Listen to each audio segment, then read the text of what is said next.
야고보서 1장 19절에서 27절 교독하겠습니다. 내 사랑하는 형제들아, 너희가 알지니 사람마다 듣기는 속히 하고 말하기는 더디하며 성내기도 더디하라. 그러므로 모든 더러운 것과 넘치는 악을 내어버리고 너희 영혼을 능히 구원할 바 마음에 심겨진 말씀을 온유함으로 받으라.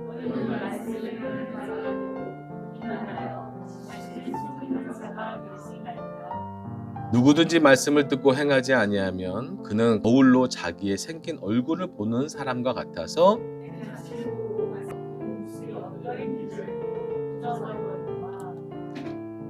자유롭게 하는 온전한 율법을 들여다보고 있는 자는 듣고 잊어버리는 자가 아니요 실천하는 자니 이 사람은 그 행하는 일에 복을 받으리라.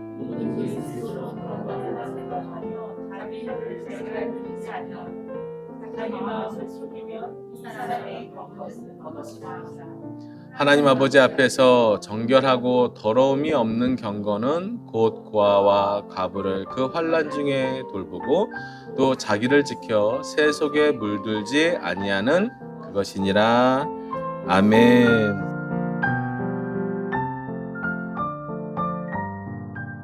예수님의 친동생이었던 야고보가요, 형이 아닌 예수를 메시아로 만나고 나서 그의 삶이 완전히 바뀌었습니다. 예수를 형이 아니라 자신의 구주로 전인격적으로 하나님의 아들 메시아를 만난 후에 그렇게 고백하고 그렇게 된 후에 이제 흩어진 성도들에게 편지를 보내게 되죠.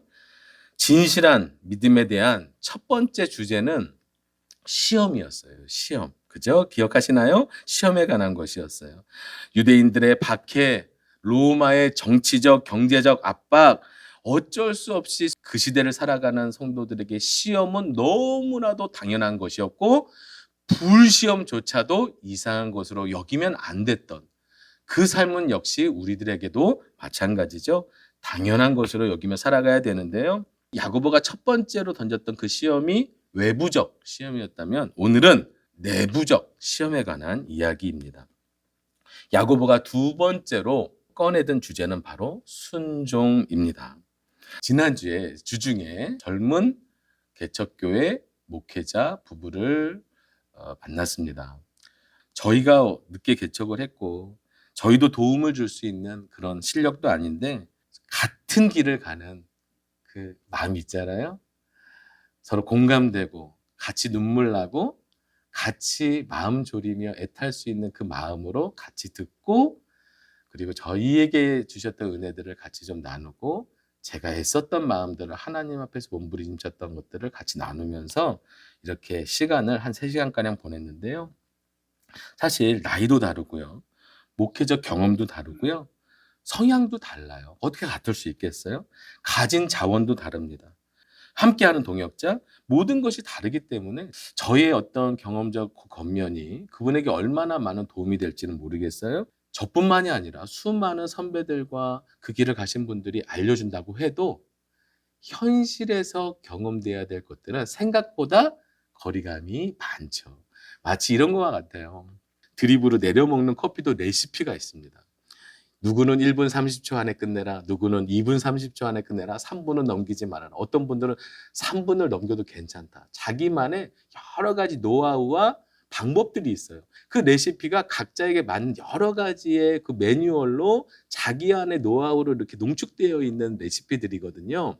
그런데요, 그 설명을 아무리 달달 외우고 정독을 하고 브링표를 다 다양한 그 바리스타들의 그 모든 것을 만들어도요, 커피를 내려 마셔봐야 그 깊은 향을 누릴 수 있는 거예요. 레시피는 소중하지만 직접 그것을 체험해야 겪어봐야 그 향과 맛과 그것이 주는 감동과 행복을 누릴 수 있죠. 마치 믿음이 그렇습니다. 저희가 항상 하나님을 대한 믿음 그리고 그것을 믿음으로 삶으로 가져가려는 애씀이 있지만 우리도 모르는 사이에 이 믿음과 현실의 괴리감을 많이 부딪히는 성도들을 만나게 됩니다.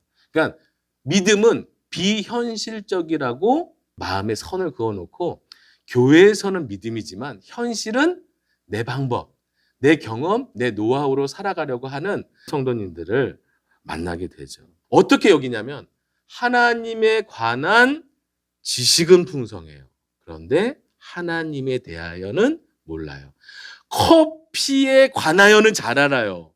레시피는 잘 알아요. 커피의 향은 모르는 사람이 되는 거죠. 그래서요, 오늘 야고보가 강력하게 얘기하는 주제가 뭐냐면 바로 순종인데요. 한마디로 하면은요, 22절의 말씀이에요. 한번 읽어볼까요? 시작. 너희는 말씀을 행하는 자가 되고 듣기만 하여 자신을 속이는 자가 되지 말라라고. 왜 야고보가 이렇게까지 강력하게 조금 부담스럽게 정죄하나? 라는 느낌으로 말하고 있는 이유가 있습니다. 왜냐면요, 야고보는 자신이 그랬기 때문이에요. 야고보의 삶이 그렇게 이중적이었기 때문에 그렇습니다. 예수님을 형으로 알던 상황과 그 예수가 형이 아니라 메시아가 된 것은요, 완전히 다른 삶이죠. 마치 예수를 형으로 알던 스가는요, 그냥 하나님에 관한 것만 아는 거예요. 메시아에 관한 것만 아는 거예요. 그런데요, 부활하신 주님과의 만남을 통해서 사고했던 하나님에 관한 것이 하나님으로 경험되어지는 그런 은혜를 누렸던, 누구보다도 이거를 잘하는 사람이 바로 야고보였기 때문에 이렇게 그 길을, 이 진정성 있는 믿음의 길을 함께 가자고 권면하고 있는 것이죠. 야고보는요, 하나님의 말씀을 아는 거하고 그 말씀이 삶이 되는 것이 완전히 다른 것임을 알고 있는, 자신이 그렇게 경험했던 사람입니다. 설명할 수는 있지만 능력이 되지 않는 말씀. 누군가에게 하나님을 설명해 줄 수 있어요. 그리고 가르칠 수도 있습니다. 강연을 할 수도 있어요. 그런데요, 하나님은 잘 모를 수도 있다는 것을 항상 기억하셔야 됩니다. 설명할 수 있지만 능력이 되지 못하는 믿음이 하나님에 관한 믿음이에요. 그 말씀이, 그 하나님에 관한 지식이 하나님이 될 때가 진짜 비로소 믿음이 되는 것이죠. 만약에요, 말씀만 알고 하나님에 관한 것만 알고 그 하나님에 관한 것이 내 삶에 체득되거나 경험되거나 그 은혜를 누리지 못한다면 굉장한 비극이 발생을 합니다. 이분들은요, 하나님에 대해서도 알아요. 구원에 대해서도 알아요. 메시아에 대해서도 알아요. 관해서도 알아요. 그런데요, 메시아를, 예수가 나의 구원자가 되신 적이 없어요. 하나님에 관한 건 알아요. 하나님의 인도함을 받아본 경험이 없어요. 그러니 말은 무성하고요, 삶으로 나타내는 손발은 없는 거죠. 마치 그리스도의 몸으로 공동체가 자라나는데 관한 지식만 있을 뿐 손발은 없고 섬김은 없고 행동은 없고 실천은 없고, 말로만, 그럼 말로 뭐 할까요? 관한 지식으로 뭐 할까요? 다른 사람을 정죄하는 무기로 삼거나 자신의 의로움을 드러내는 설명, 도구로 삼거나 자신을 자랑하는, 내가 이만큼 알아, 내가 성경을 이만큼 대해서 지식이 있어, 하나님에 관해서 이만큼 안다라는, 그것이 마치 믿음인 것처럼 자신을 자랑하기도 하는 공동체가 되면 그것은 진정한 그리스도의 몸으로 건강할 수 없는 공동체가 되는 것이죠. 막 지적은 많아요. 그런데 그 살아본 경험이 없어서 정말 실제적인 믿음으로 살아본 경험에서 나오는 굵직한 권면이 그 공동체에는 없고 잔소리와 지적과 정죄만 난무하게 될 뿐이죠. 이러한 현상들을요, 야고보가 이렇게 말하는 거예요. 누구든지 말씀을 듣고 행하지 아니하면 그는 거울로 자기의 생긴 얼굴을 보는 사람과 같아서 제 자신을 보고 가서 그 모습이 어떠했는지를 곧 잊어버리거니와. 말씀을 듣고 행하지 않는 사람은요, 자신의 얼굴을 거울로 보는 사람과 같대요. 그렇게 거울을 딱 보고 가서 자기의 모습이 지워지고 잃어버리는 삶을 산다는, 이게 무슨 의미냐면요, 우리는 거울을 자주 보니까 내가 내 얼굴을 잘 잘 안다라고 생각하지만요. 정말 내 얼굴을 많이 보는 사람은 누굴까요? 나와 가까운 사람이죠. 아내가 더 많이 보고요. 애들이 더 많이 보고요. 직장 동료들이 내 모습을 더 많이 보게 되어 있죠. 그런데요, 내가 나를 더 잘한다고 생각하는 거예요. 이 야고보가 지금 서신을 쓰고 있는 시대에는요, 지금같이 깨끗한 거울이 없던 시대입니다. 청동 거울만 있던 시대예요. 박물관 가서 한번 보셔요. 얼굴이 제대로 보이나, 얼굴이 쭈그륵쭈그륵 이렇게 되고요. 뭐가 나 있는지 정확하게 분별할 수가 없습니다. 그렇게 거울은요, 우리를 착각하게, 내가 나를 더 잘 보고 잘 기억하고 내 모습을 선명하게 내가 다 잘한다고 생각하지만요, 실상은 그렇지 않은 거죠. 우리의 믿음이 그렇다는 거예요. 내가 하나님의 말씀을 잘 알고 있으면, 내가 하나님에 대하여 지식을 쌓고 성경 공부를 하고 큐티를 하고 말씀을 늘 가까이 하면 그렇게 삶을 살고 있다라고 착각한다라는 거죠. 내가 그만큼 알고 있는 내 지식들이 마치 내가 그렇게 살고 있는 믿음인 양 착각하여 살아간다는 거죠. 그래서요, 야고보가 스스로 자기가 알고 있는 지식만큼 믿음으로 살고 있다라고 착각하는 성도들에게 꼭 필요한 실제적인 권면을 하는 건데요. 그게 바로 21절에 있는 말씀이에요. 그러므로 모든 더러운 것과 넘치는 악을 내어버리고 너희 영혼을 능히 구원할 바 마음에 심겨진 말씀을 온유함으로 받으라. 마음에 심겨질? 아니죠. 심겨진. 이미 우리 안에 말씀이 있어요. 들어왔어요. 하나님께서 뿌리셨어요. 예배 가운데도 말씀하시죠. 심겨진, 뿌려진 말씀을요, 뭐 해야 되는 거예요? 그 다음에 온유함으로 받아내야 되는 거예요. 이게 믿음이라는 거예요. 많은 분들이 이렇게 착각하고 계세요. 내가 말씀을 많이 하면 당연히 믿음이 좋아질 것으로 알아요. 틀린 건 아닌데 꼭 그런 건 아니에요.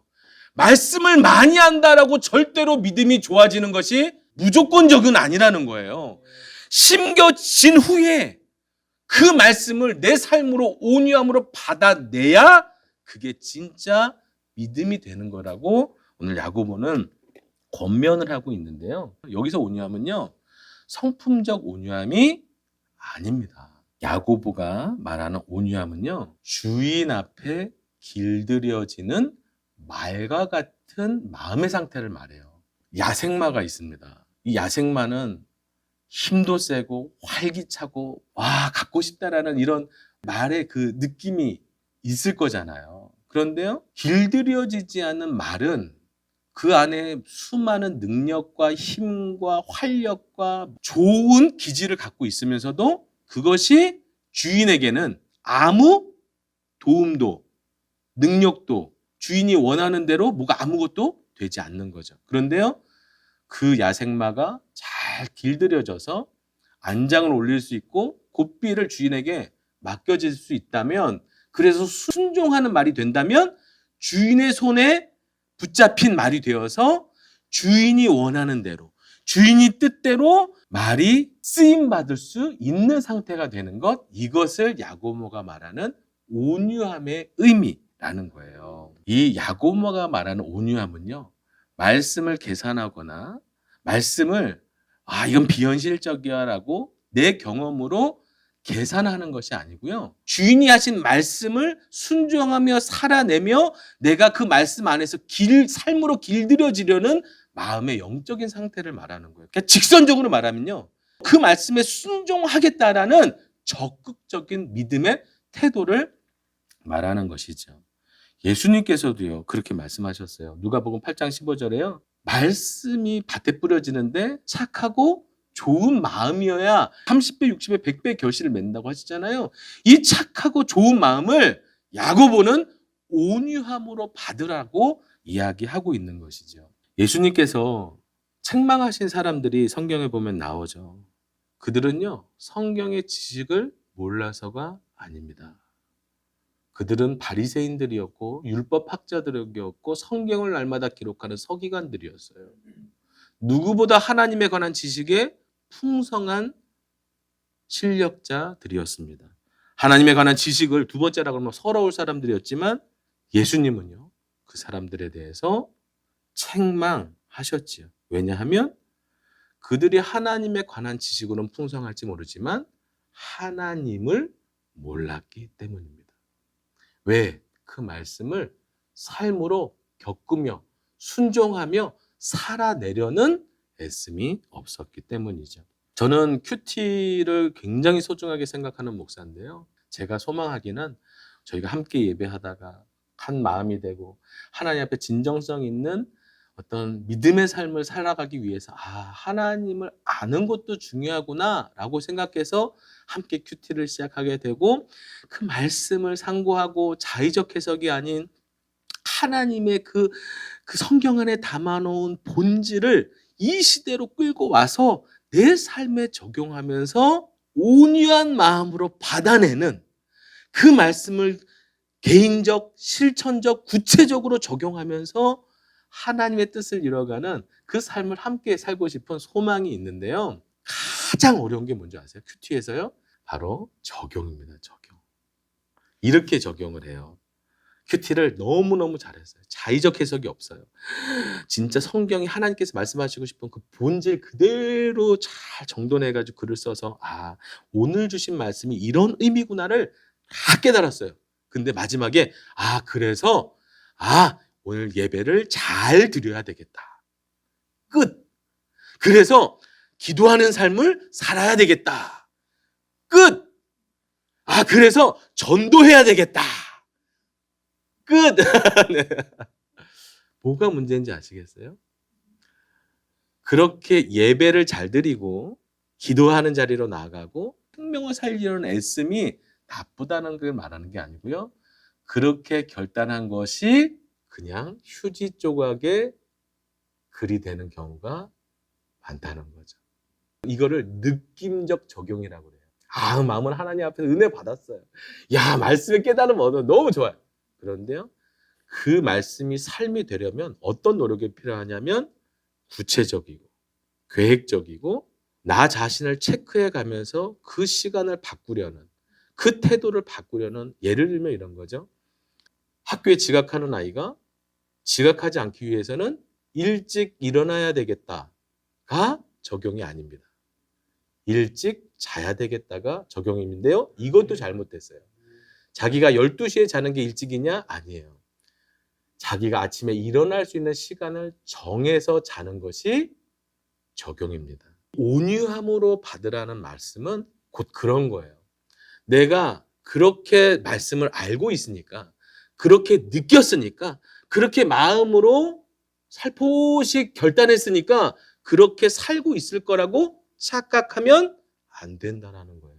그 말씀에 대한 정직함. 내 모든 조건과 감정과 상황을 하나님 앞에서 온유한 상태로 만들어서 그 말씀을 내 삶으로 이루어가겠다라는 구체적 결단을 바로 온유함으로 말씀을 받는 태도라는 거죠. 믿음을 위한 준비와 믿음을 착각하시면 안 되는 거예요. 많은 성도들이 예배하고 성경 공부를 참석하는 것으로요, 자신이 경건한 신앙생활을, 온전한 믿음의 삶을 살고 있다라고 착각하실 때가 많습니다. 그런데요, 성경 공부, 큐티 이런 것들은요, 온전한 믿음의 삶을 살기 위한 준비일 뿐이에요. 준비. 그리고 온전한 믿음은 그 말씀대로 몸부림치며 구체적으로 하나님 앞에서 계획하는 내 삶의 태도가 담겨질 때 온전한 믿음이 되는 것이죠. 그래서 진정한 경건은 예배가 삶이 될 때, 읽은 말씀이 태도가 될 때, 드린 기도가 순종이 될 때 30배, 60배, 100배의 하나님이 기뻐하시는 열매가 맺혀지게 되는 것이죠. 자, 그래서요, 이 온유함으로 받는다는 의미는요, 말씀에 대한 사모함과 간절함과 구체적으로 나를 변화시키려는 이 믿음까지, 그런 마음들이, 그리고 이 말씀을 그냥 지식적으로 어떤 무기나 도구나 자기 자랑으로 삼지 않으려는 이런 태도에서 이제 완전한 삶으로 나아가는 것까지를 말하는 단어이고요.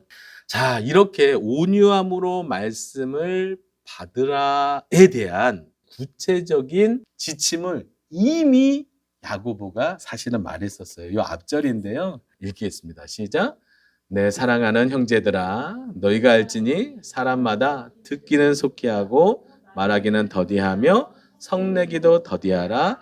사람이 성내는 것이 하나님의 의를 이루지 못함이니라. 아멘. 여러분 결단하잖아요. 말씀대로 살 거야. 그래. 맞아. 그렇게 결단을 했는데 그 결단한 순종의 삶에 있어서 첫 번째로 부딪히는 우리의 삶의 현실이 뭔지 아세요? 바로 말입니다. 말. 결단을 했어요. 결단하고 나가자마자 우리는 뭘 시작하죠? 말을 시작하는 거예요. 말을 어떻게 하실 건가요? 말을 어떻게 들으실 건가요? 우리는 함께 살아갑니다. 이 말씀을 온유함으로 받는 태도에 있어서요. 바로 첫 번째가 바로 말이에요. 이 말은요. 믿음과 직결되는 것입니다. 그런데 다시 한번 보겠습니다. 어떻게 해야 되나요? 말의 태도가 첫 번째는 말하기는 더디하고요. 듣기는 속히 하고요. 성내는 거는요. 말의 또 다른 표현 방법이죠. 이게 왜 진정성 있는 믿음의 삶의 시작인가? 반대로 생각해 보면 너무 쉬워요. 자, 여러분들 여태까지 어떤 분들 때문에 그렇게 힘드셨나요? 자기 말만 하는 사람들. 다른 사람의 말은 듣지 않는 사람. 그러면서요, 버럭버럭 화내고 짜증내고 그런 사람들과 함께 살면요. 그런 사람들과 함께 공동체를 이루면 절대로 행복하지 않죠. 그 함께하는 사람이 숙제가 되는 거예요. 우리 시대는요. 말 잘하는 사람들이 굉장히 많아요. 그런데요. 내 남편이 말 잘하는 사람이 되었으면 좋겠어요. 내 말을 잘 들어주는 사람이 되면 좋겠어요. 네. 자기 말만 강연하듯이 말 잘하는 사람이 좋으세요? 아니면은 내 말에 응원해주고 하면서 취임새 넣어주고 공감해주는 사람이 그 사람에게 내 마음이 더 열리시나요? 누구신가요? 야고보는 너무 잘 알아요. 지금 우리 예배자분들은 설교자의 말을 듣고 계시잖아요. 여러분들이 이 들으시면서 잘 들을 때 하나님의 음성을 경험하게 되는 거죠. 그래서요, 이렇게 누구와 만나서 얘기할 때 상대방의 얘기를 잘 들어주는 사람이 되면은요, 정말 마음을 나눌 수 있는 그런 사이가 되는 거죠. 근데 그걸 믿음이라고 말하는 거예요. 왜 그럴까요? 그만큼 어려운 거예요. 죄인에게, 나 중심적인 사람에게, 자기가 하나님 된 사람에게는요, 내 말만 들어야 돼요. 내가 통제해야 되고, 그러니 남의 말을 듣는다는 것이 정말 믿음이 되는 것이죠. 그래서 야고보는 말합니다. 말하기는 더디하고, 듣기는 속히 하고, 성내기는 더디하라고 이야기하는 것이죠. 정말 진정성 있는 믿음에서요. 저희는 어떻게 하면 믿음 생활 잘하는 거지? 어떻게 하면 좋은 교회가 되는 거지? 어떻게 하면 이런 많은 이제 믿음에 대한 갈망이 있잖아요. 첫 번째로 제가 숙제를 드릴게요. 바로 말하기를 더디하고 듣기를 속히 하고 성내기를 더디하는 삶의 연습들을 해가시면요. 반드시 믿음이 좋아지실 거예요. 반드시 믿음이 좋아집니다. 그 사람을 통해서 반드시 하나님 영광 받으시고요.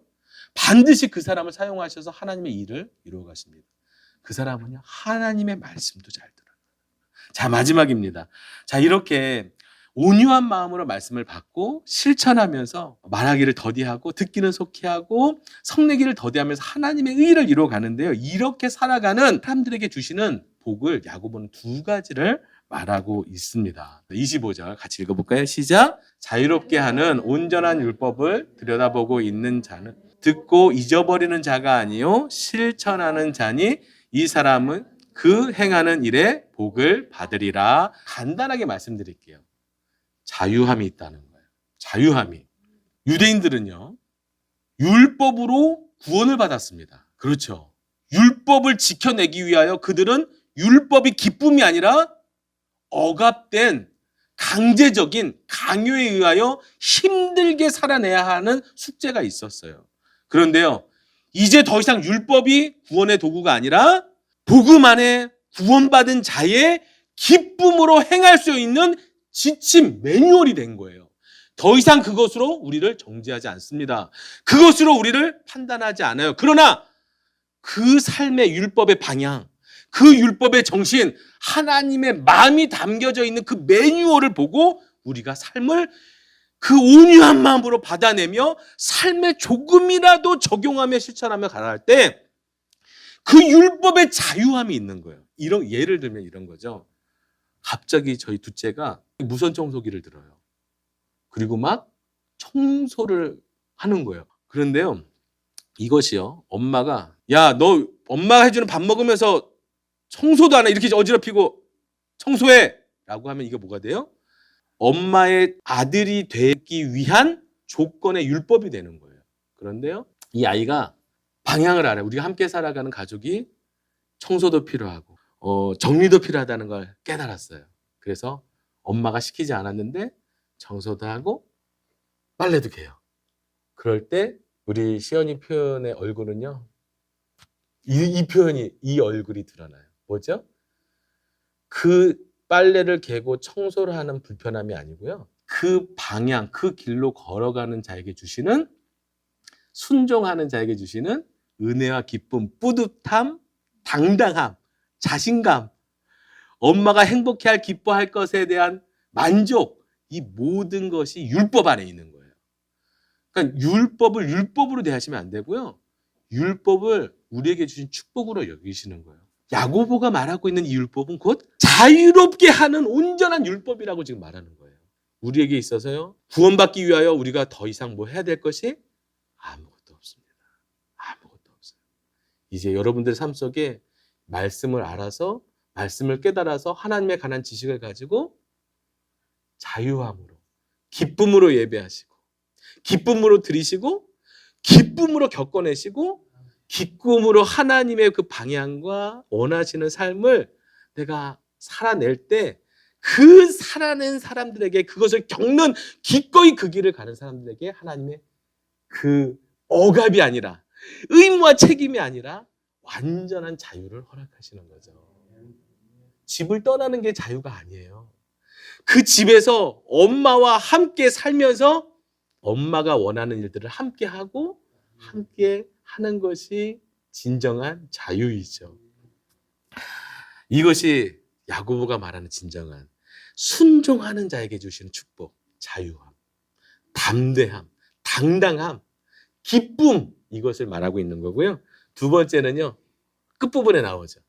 이 사람은 그 행하는 일에 어떻게 해요? 복을 받아요. 아멘. 저는 복 받고 싶어요. 하나님 앞에 달라고 마구 떼를 쓰진 않지만 주시면 할렐루야. 아유, 아멘이죠. 아멘이죠. 아멘이죠. 그런데요, 순종하는 자에게 그 복을 허락하는, 그 일에 대한 복을 허락하시는 거예요. 야고보는요, 그 길을 너무나도 그 의미들을 알고 있습니다. 그 행하는 일에 복 주시는 것. 그런데 이거는요, 설명이 사실은 불가능해요. 아까 처음에 말씀드렸듯이 커피는 마시는, 그리고 오랫동안 경험한, 그래서 그 세밀한 맛을 느껴본 사람만이 점점 알아가게 되는 깊은 맛이 있거든요. 순종도 같아요. 내 삶으로 한 걸음 한 걸음 더 깊이 있게 온전하게 순종한 사람만이 누리게 되는 맛이 있어요. 그것을 지금 야고보는 그 일의 복이라고 말하는 거예요. 하나님은 만복의 근원이 되시는 우리 주님인 줄 믿습니다. 만복의 복. 하나님이 복줄 주시는 거예요. 그런데 내가 원하는 복이 아니어도 하나님은요, 우리가 상상할 수 없는 복들로 우리에게 베푸시는 분이시죠. 저는요, 노래하는 교회를 개척하고 고백하는 이야기가 있습니다. 나름 25년 동안 사역의 길을 걷고, 나름 중학교 3학년 때 주님을 만난 다음에 주님을 사랑하는 거에 있어서 두 번째가 라면 서러울 정도로 아주 교만하게 나름 살았는데요, 지난 개척한 7개월 하나님 앞에 순종하며 걸었던 삶으로 받아낸 복들과 과거의 삶이 비교가 안 돼요. 겪어본 자만이, 다 던지고 순종한 자만이 주시는 복들을 누리게 하시는 하나님의 책임지심. 아무 자원이 없는 가운데서도 하나님이 주시는 평안. 적막한 광야의 길을 서 있는 가운데서도 인도하시는 하나님의 구름 기둥과 불 기둥.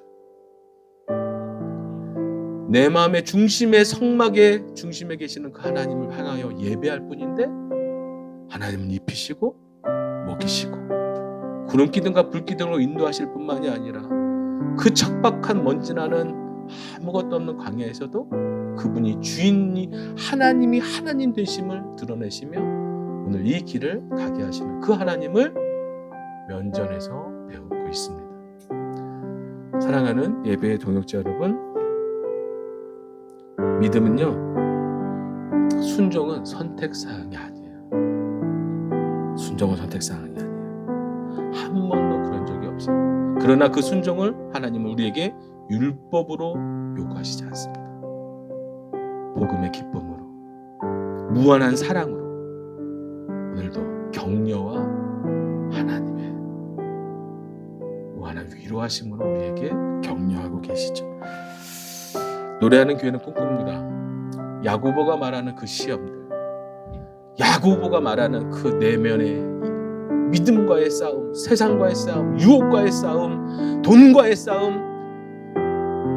내 욕망과의 싸움들을 진정성 있게 정직하게 하나님이 원하시는 방향으로 한 걸음 한 걸음 걸어가며 오늘 이 시대에 비현실적인 신앙과 비현실적인 교회라는 그런 교회가 아니라 하나님께서 역사하시고 하나님께서 하나님의 살아계심을 드러내며 순종한 자에게 주시는 담대함과 자유함과 이 복과 은혜를 누리는 교회가 되기를 간절히 소망합니다. 우리 예배하는 동역자분들 삶으로 말씀을 온유함으로 받아서 온유함으로 받기 위하여 몸부림치며 오늘을 살아내실 때 반드시 하나님에 관한 지식이 하나님이 되게 하시는 은혜가 있을 줄 믿습니다.